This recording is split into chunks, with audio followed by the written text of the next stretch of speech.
संध्याकाळी रंकाळ्यावर असे काहीसे वातावरण असते.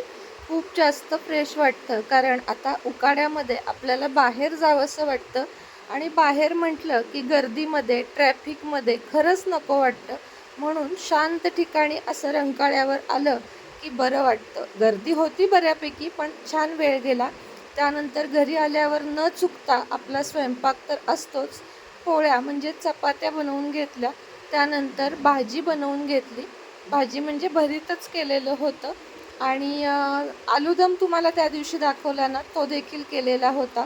मी मात्र भातच खाल्ला, कारण भात मला आवडतो, म्हणजे संध्याकाळचा भात खायला आवडतो. वरण भात, भाजी भात असं. त्यानंतर आज होता गुरुवार. गुरुवारची पूजा तुम्हाला दाखवावी म्हटलं. संध्याकाळी दिवा उदबत्ती वगैरे केल्यानंतर छोटासा व्हिडिओ पण करावा आणि आरती देखील करून घेतली. मात्र ती काही शूट केली नाही, कारण मग दोन्हीमध्ये लक्ष एकदम लागत नाही. तर चला, अशी होती आजची संध्याकाळ. पुन्हा भेटू.